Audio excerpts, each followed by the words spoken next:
hear me when, am I live?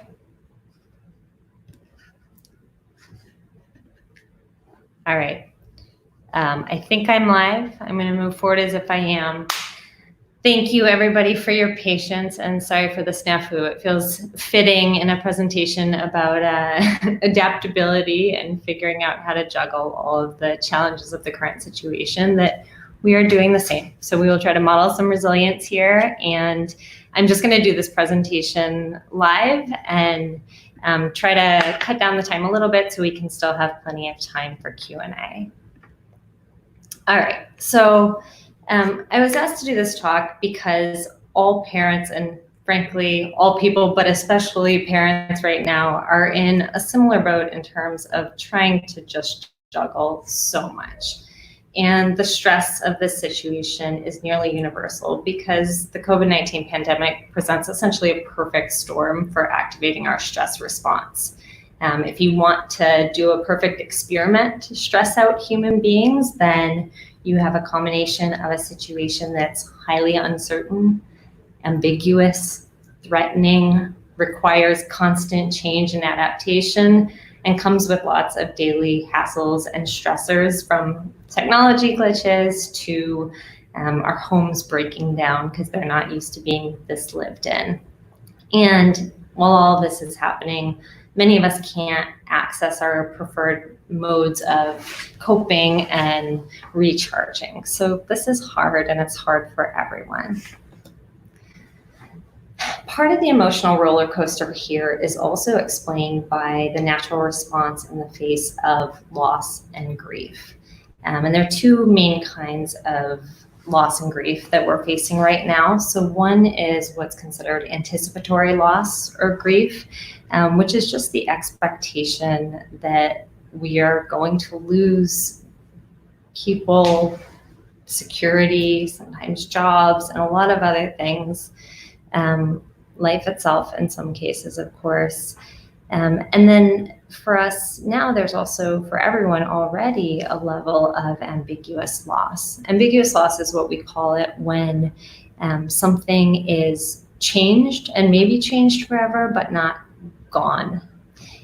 So in the current circumstances, many of us haven't seen our friends in months. We miss our school communities, we miss our routines, we miss the normalcy of even heading into the office. And we can't quite give ourselves permission to grieve it fully sometimes because it's temporary, right? But there's also this ambiguity around whether and when life will return to normal. There's also just chronic stress exposure right now, certainly for some more than others, but for everybody to some extent.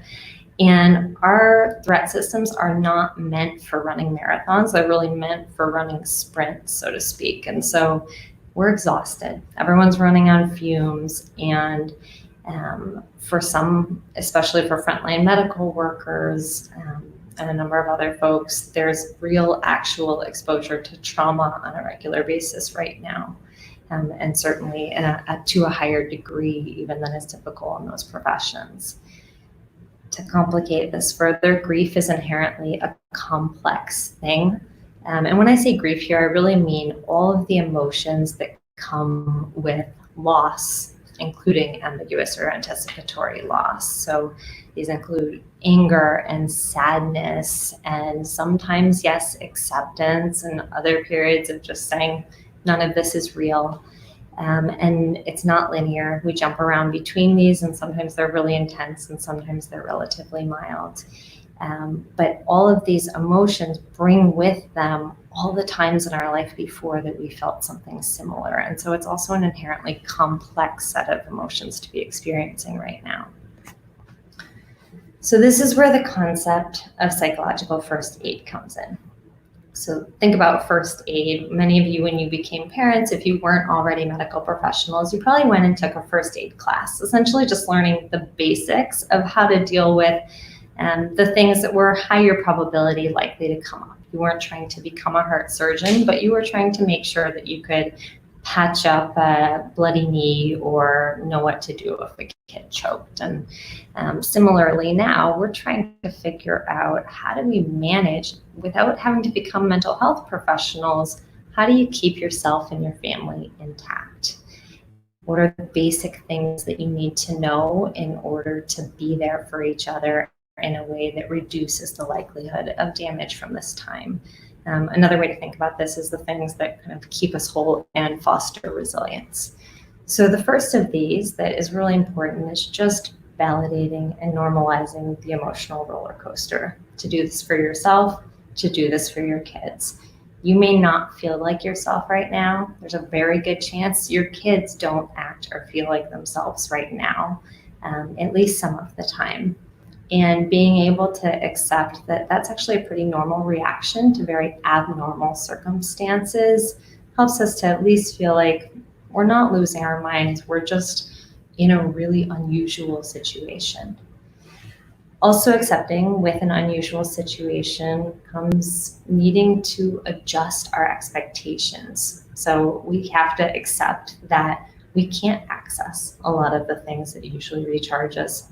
We have to adjust our expectations of ourselves and of each other.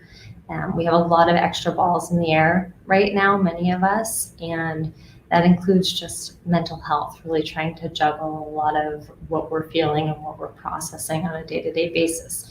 It can feel like drinking from a fire hose at times. I like to take what I call the design challenge approach, which is essentially to say, okay, so I had things worked out a few months ago for designing my life under a certain set of parameters, and those parameters have changed almost overnight for most of us.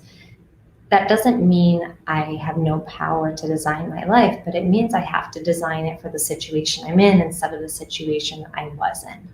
So what do boundaries look like when everyone's in the house together all the time? What does self-care look like when you can't go to the gym or go out to dinner with friends or whatever you used to do to recharge outside of the home? What does good enough parenting look like instead of needing to sort of knock it out of the park in a way that just adds pressure for you right now? How do you engage in behaviors that keep your family actually safe without starting to just get in anxious checking behaviors or anxious spirals like checking the news 45 times a day? And there's this idea in the trauma literature of what's called restoring the social contract, which is the idea that we need to fundamentally believe, in kids especially, that when things go wrong, the people in charge will do what they can to right that wrong, to make it right again. And in a family system, that's the parents. And so the parents can't fix this pandemic, obviously, but we can help to create a sense of balance in the very small world of our own homes. We can look to school leadership to do the same, to say, okay, the parameters have changed, our role has changed. So your school even making an effort, for example, to focus on kids' mental health right now is part of them restoring that social contract for your children and the families at the school, saying, okay, we need to help do what we can, because ultimately, if our role is to guide healthy child development, this is a really important piece of that right now. I also want to raise this concept of emotional hygiene. I actually just was introduced to this term recently and I love it. There's a great TED Talk by someone named Guy Winch on this. The idea is essentially when human beings discover physical hygiene, so bathing, using soap, brushing our teeth, we started living a lot longer, getting a lot less sick. And it happened pretty quickly because those small behaviors make a really big difference in the long run. And there is an emotional or psychological equivalent of this. So essentially, if we treat our mental health as being as important as our physical health, what are the small daily habits that become non-negotiable? I don't wake up in the morning and ask myself if I feel like brushing my teeth today. I just do it. It's a baseline expectation that I have of myself. And in the same way, we can figure out a few small but very worthwhile behaviors that maintain our mental health, whether that's brief bits of exercise, checking in with certain loved ones who bring out the best in us, 5-minute meditation at the start or end of your day, but these brief things that really have huge payoffs for our mental health. It's also really important for us and for our kids to engage in activities that increase our sense of control and really showcase our confidence in areas that are meaningful for us. So if your kid feels really proud of being able to ride his bike, take him out on bike rides pretty regularly, because he needs to check in with that part of himself that just feels really good at something right now.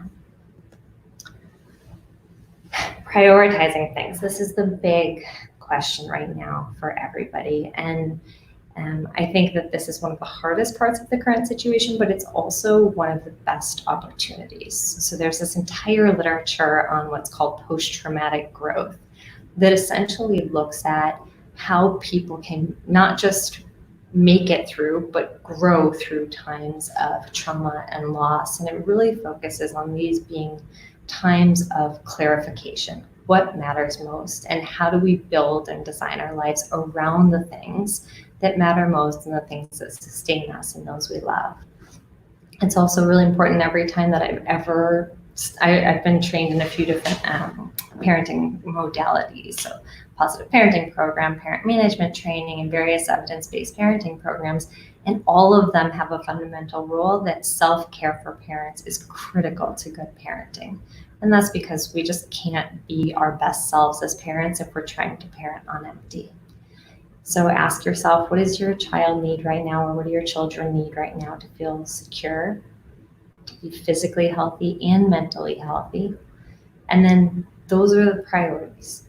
Everything else comes next. Now, I recognize that sometimes maintaining your family's physical health or mental health means also keeping your job, and that means you do have a lot of things to balance.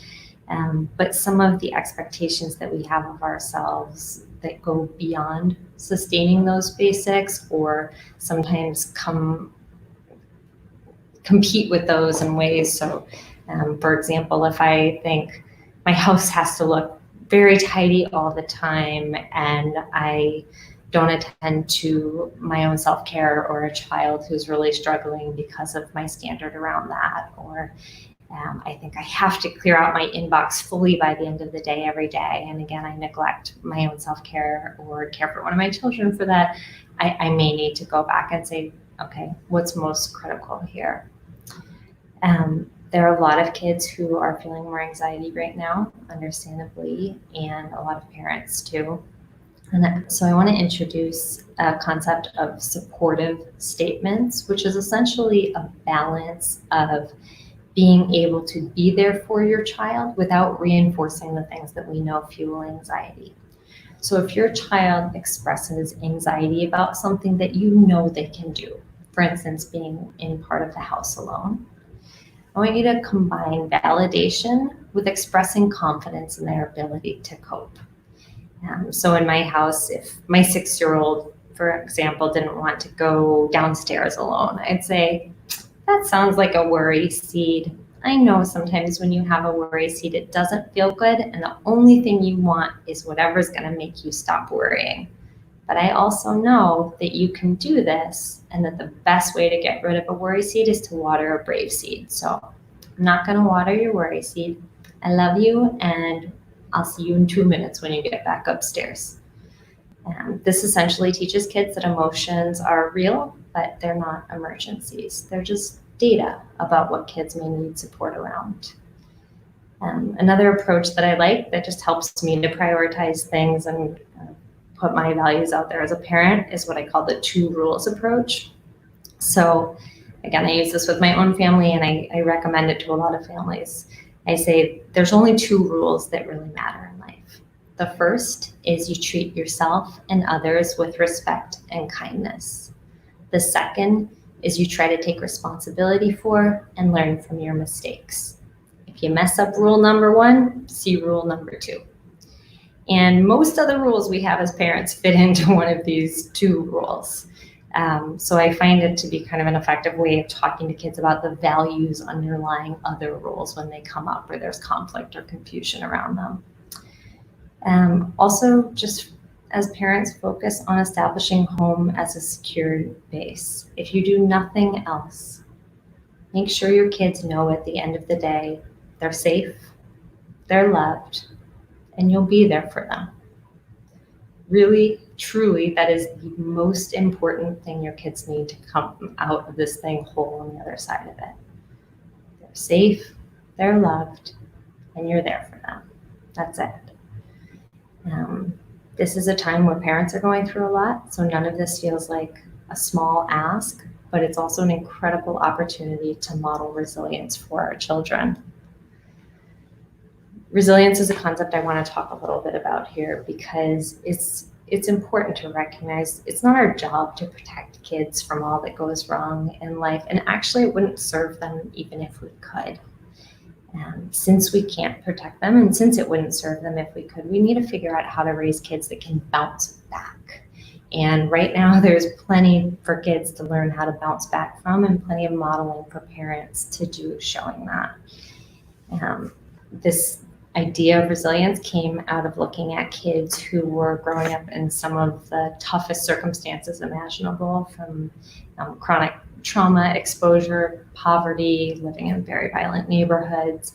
And instead of looking at what went wrong for those kids, they looked at the kids who seemed to thrive in spite of those circumstances and said, what is it about the kids who do thrive anyway? What are the things they do? What are the circumstances of their lives that made that possible? And what are the behaviors that we can look at to help learn what might also help other kids? So from that literature, we learned a lot about the core characteristics of resilient children. I'll show you those in just a moment. But this last piece I just want to mention is that we also know from the resilience literature that the most resilient kids and the people who go on to be the most resilient adults are those who actually had moderate levels of adversity during childhood.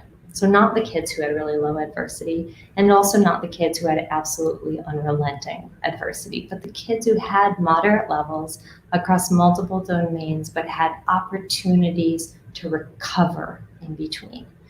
Now, those opportunities can be time periods that are easier, more pleasant, less stressful, but they can also be sort of islands of recovery or islands of hope in the form of relationships. So we know that one of the very best predictors of resilience in a child in chronically traumatic circumstances is actually just the presence of a single, stable, loving adult in their lives. Just one. All right, so these are the 7 C's. Ken Ginsberg wrote this book, Building Resilience in Children and Teens, that gives a great overview of this literature. But essentially, he finds that the most resilient kids have these 7 characteristics. Competence, meaning they can do things that they set out to do that are within the range of what's developmentally appropriate. Confidence. Importantly, confidence here is not a kind of empty confidence. It's actually specifically a byproduct of competence in the things that matter to kids. Connection. They feel connected to others, to their family members, to their school community, to peers. Character. They know right from wrong and they care about the difference. Contribution. This is a great one to think about during this time. It's really important to kids' sense of self to feel like they're giving back or contributing to their community in some way. So if your child wants to put up art in the window with inspirational messages, or wants to buy extra canned goods to donate to a food drive, or anything else, sew masks, etc., even if you're not sure about the level of impact their actions will have, let them do it because it will be good for them. Coping, this is really just tools that help kids to self-regulate and to get through the hard times. And then a sense of control, and actual control over the things that are still within the domain of what they can control. So we're all on this road that we didn't expect to find ourselves on, and it's bumpy and it's pretty rough at points. But there's not really an off-ramp right now. We can't turn back. So we've got to slow down, figure out how to keep our hands on the wheel, and move forward, hoping that at points we'll also notice beauty, sunsets, and the good company we have in the car along the way. All right. Kate, did you want to come back in? Okay, great. Yeah. Thank you so much. And thank you for your flexibility in modeling that for us tonight. I just think this is, it's wonderful to hear from you and speak so eloquently to what I think many of us are experiencing with our families. I wanted to go ahead and jump right into some of the questions. And one of the first, and I'm going to, for the parent guardians listening in, where many of you shared questions, we're just going to share those with you, and then Dr. Adelman can address them. What keeps an expert like you up at night as you think about our society flattening the emotional curve? I feel like as a parent, we need to be aware and try our best to address that, because we may be distracted by so many other worries and daily struggles with this new normal or abnormal. Yeah. The thing that keeps me up is what happens as long-term consequences if people neglect their mental health or their kids' mental health during this time. I think that under normal circumstances, many of us are used to seeing self-care as sort of a luxury. It's the thing we get to once everything else is done.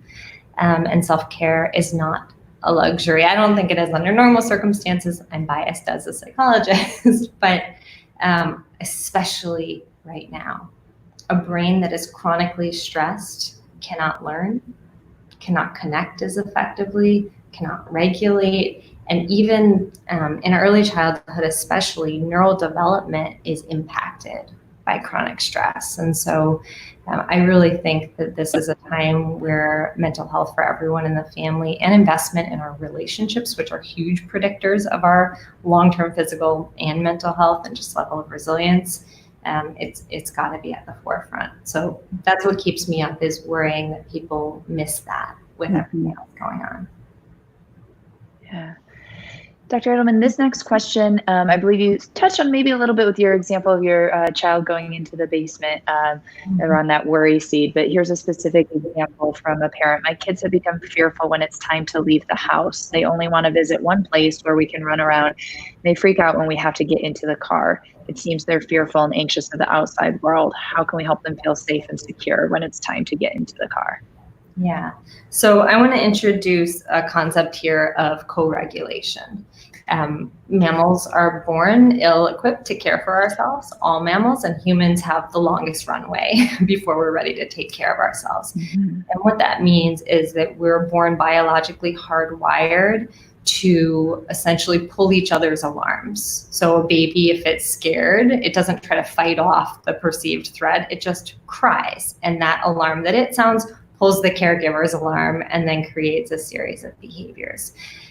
Because of that, we're actually biologically very tuned into each other, especially parents and children, but also people in general as a social species, in a way that we send all kinds of cues without saying a word about potential threat.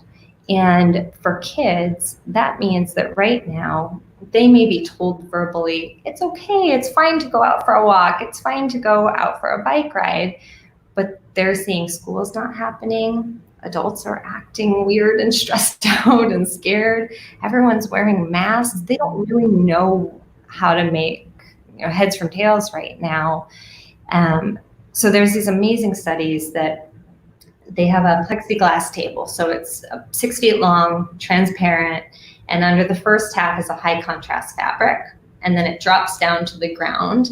So essentially, if you're moving across this, there's a visual drop off, but not an actual drop off. Can you picture that? So first half, it's clear you're on solid ground. Second half, there's kind of a drop off. And they put babies at one end and mom at the other end. And naturally, babies start crawling towards mom. And then they get to this spot that's the visual drop off. They don't test it themselves. They don't figure out if it's safe. They just look straight at mom.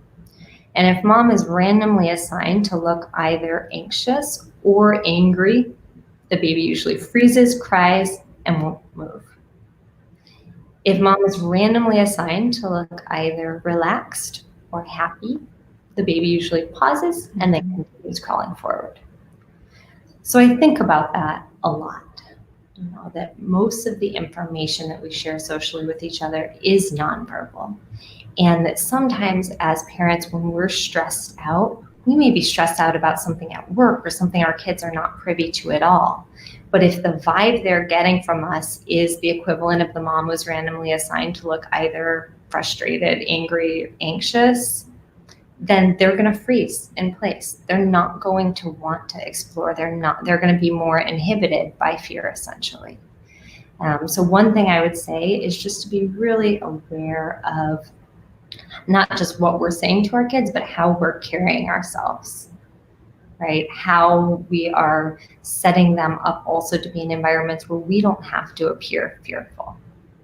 When I go out with my kids right now, if my 3-year-old's trying to touch everything, I notice I'm getting tense, right? And so I would much rather take her to places where I can just let her play, right? And that's hard. It's hard to find those spaces in the city, but whatever that means, if that means masks or gloves or certain places that you feel more comfortable or friend's backyard or whatever that is, being able to have places where you can relax your own anxiety body language around that, and also where you can leave whatever stressors you're dealing with inside for 10 minutes so that your kids can learn to enjoy it.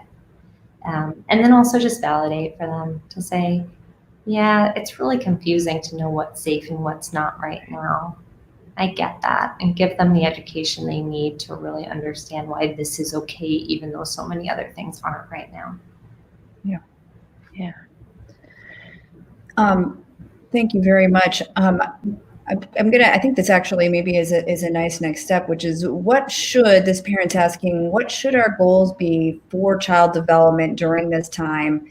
And how concerned should we be about regressions? And we actually have a parent who's also asked what might anxiety behaviors look like, and maybe that ties into regressions, maybe one of them.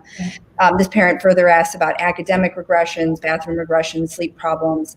Any tips on how to handle those regressions as they come through? Yeah. So again, I would treat regressions right now as data, but also as a pretty normal phenomenon. So most kids are experiencing regressions right now. Most kids are, my 6-year-old has a mother who's a child psychologist and is still talking in a baby voice a solid 50% of the time right now.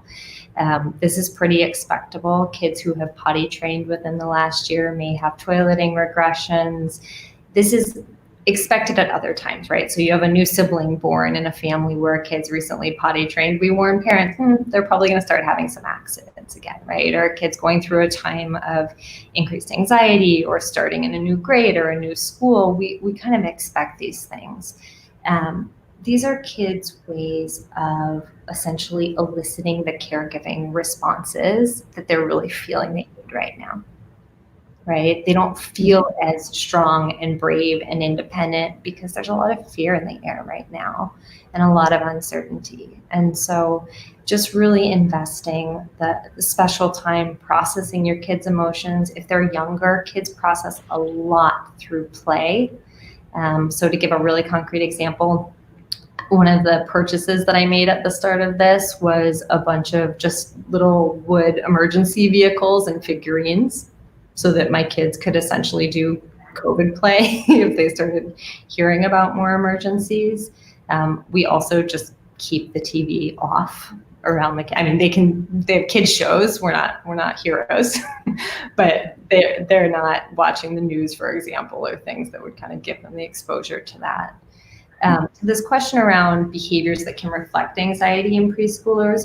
So certainly regression can reflect feelings of anxiety. It's not always indicative of an anxiety disorder. When we talk about an anxiety disorder, what we're talking about is essentially a more sensitive alarm system that's getting triggered in ways that are starting to really interfere with day-to-day life and in response to things that are non-emergencies, right? So anxiety is just a kind of set of cognitive, emotional, and physiological responses that we all have, and it keeps us safe. It's a very healthy system. We're not trying to get rid of anxiety. But when we talk about anxiety disorders, we're talking about that being a really disproportionate response in times when it's not serving someone, it's actually undermining them. And then that happening enough that it's getting in the way of healthy development or functioning.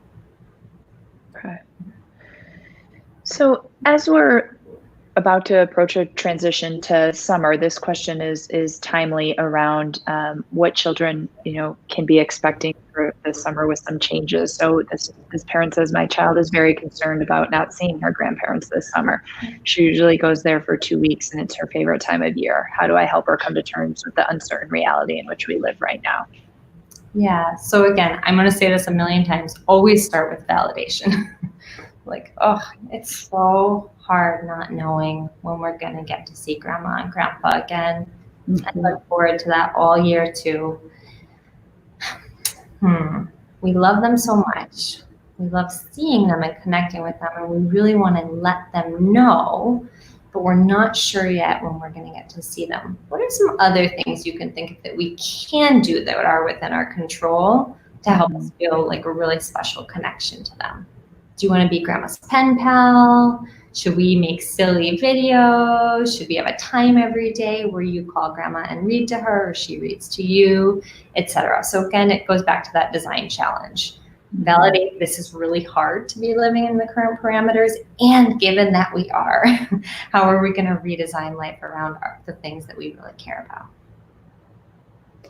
I'm gonna we have some questions that fall along the same line, and I think I just want to let families know that Dr. Adelman, while we were behind the scenes figuring things out, has offered to rejoin us so that we can get through some more of the wonderful questions that you asked, and we'll share the video so you can see it. I am gonna. Do we have time maybe to do one more?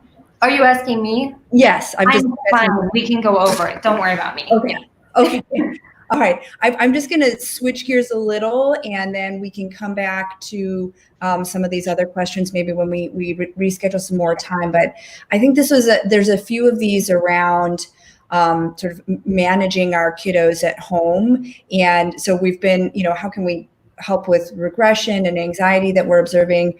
There's one here that's asking, how do we handle discipline during this time? Specifically, what do you recommend when a kiddo is acting out in a way that needs to be acknowledged, but the behavior is due to fear and insecurity over this time? Yeah, this is a really good question. So I worked in a trauma clinic for a couple of years, and the number one response, even in the face of, or I should say, especially in the face of more intense traumatic experiences, the number one parenting response we saw was kind of people shifting into laissez-faire parenting. They wanted to make it up to their kid what was going on by making life easier. But the consequence of that is that it actually made kids feel even more unsettled because there were even fewer boundaries in their life at a time where everything else felt so uncertain. Now their parents were also changing how they did things. So I do think we need to all be showing each other more grace right now, but that's not the same thing as changing your expectations about how people in the family treat one another. It's actually more important than ever for all of us to really be attending to how we treat each other. So I think that first, I want to make this distinction between online and offline conversations. Online conversations are the conversation you have in the moment something is happening. So your son snatches a toy or hits his sister or whatever, what you say in the moment, that's the online conversation. The offline conversation is the strike when the iron is cold conversation. This is all tempers have cooled down. Nobody's upset. You have time to process. You're out of the situation. And that's where you really have a kind of values and problem solving conversation. So the online, try to stay as calm as possible. That is my best advice for you. And you may need to take a deep breath. I'm a big fan of the meta moment for parents, where you pause, you imagine the best version of yourself as a parent responding to this, and then you show up as that version of yourself. It takes 2 extra seconds, but it's always worth it. Right? So being able, I dig deep and I sort of like channel the best teachers my kids have ever had. What they say, that I would be like, that's amazing. And then I say that. So being able in the online moment to just say, no, thank you. You may have big feelings, but you may not use your body to tell us about them. Please go wherever it is. Time out, share your room, whatever kind of discipline you use that's hopefully not physical, but other disciplinary techniques that are your sort of go-tos that are effective in your home, and say, please go in the other room and I want you to take a few minutes. I'm going to help you solve this problem when you've cooled down. In the offline conversation, in the debriefing conversation, I will often point out to kids, I'll say, so I want to understand what happened, because that I don't have to tell you the way you responded was not okay, but I also know that that's not who you are. So when you do something like that, it tells me you're having some really big feelings, right? So it's an opportunity to process that and to be able to say, I want to give you support around those feelings, but that is not an acceptable outlet for them. So first you had one problem. Your sister was using the toy you wanted to use. That was one problem. Then you hit her. You didn't get that toy still. You had to go in timeout, and you didn't earn the privilege of whatever the thing was. I'm a big fan of natural consequences. So, if you were supposed to get these things done in order to watch your show, and now we're going to miss part of the show because you still have to finish that other thing. Shoot, that's 3 problems. So we didn't solve the first one, and now we have 3 to solve. I'm going to help you, but I also want you to remember that if we can just take a deep breath and step back, or ask for help when we need it, we could stick to just having to solve the one problem next time. How do you want to solve these 3 now? Just to tack on to that, so during this more challenging time that we're experiencing at home as parents, and if we see behaviors that are unusual, how do we know what's typical for right now, the typical regression, or how do we know if it's something more or deeper than that we should be concerned about? And who do you suggest we look to help figure that out? Sure.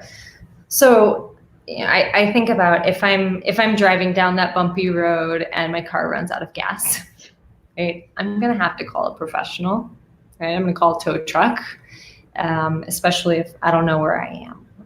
And I think a lot of us are in that situation right now. So I think that getting consultation actually is really helpful. Sometimes if it's really I'm on the fence, this isn't so bad, but I'm a little concerned. Sometimes that's checking in with a teacher or someone else who has kind of a frame of reference around what's normal at this age, what's going on with other kids around this age. Sometimes it's truly professional help, like a counselor, a parent coach, et cetera, someone who can give a little bit more of a in-depth look at I wouldn't go to teachers for mental health stuff so much as just like a developmental check on what's normal. So I do think that that's always an option. And best case scenario, that person says, this is perfectly normal. But it's really hard to know without knowing exactly where a child is developmentally, and also, frankly, their baseline, right? So it's major departures from a child's own baseline and then interference with day-to-day life that make me really feel concerned that a child's having significant adjustment symptoms. It kind of ties back to that, the regressions and those behaviors that are sort of unexpected or outside of what you've been expecting, like these are data points. Yeah. And at what point does the data tip from, I think I wanted teachers to support, to maybe I need someone else to help me in this and help my family in this. That idea of, like, we know our kiddos, right? We have data about our kiddos. We understand and observe them. That can help us to trigger into that next step if we need it. And that's right. And frankly, again, because everyone is going through so much right now, I think that just having, we've been seeing a lot more, just in private practice, a lot more parent coaching cases, in part because the parents feeling confident that they have tools for responding effectively is helping them regulate. And when they're better regulated, the whole family's better regulated. Right. Yeah, I think we could all use some practice on that. What was it? 2 deep breaths, and then the meta moment. It's from my best day. Yeah. He has some great Don't do the thing where you go really high when they go high. Right. Right. No, you want to think about the glass table study and just think, I'm going to be the calm, randomly assigned parent. Yeah. What if I want to be the baby on the table? Sometimes we're all there too. I really do want to be mindful of our time. We have a set of questions that actually relate to technology, screen time, and very in very layered ways, I think, get to socialization associated with that. And we were thinking, and I'm sharing this with families, and Dr. Adelman may be able to come back and really frame a conversation around that. Yeah. So we will get to those, and then perhaps we can tie in some of these other questions as part of the Q&A there as well.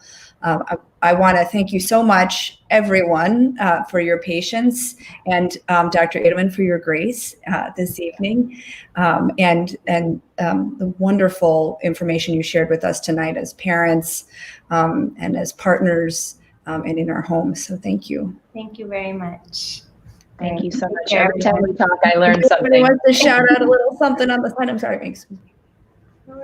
Oh, I was just saying, every time we talk, I learn something from you. So thank you so much. Thank you for having me. All right. Good night, everyone. To be continued soon. Well, thank you so much. All right. Bye. Bye.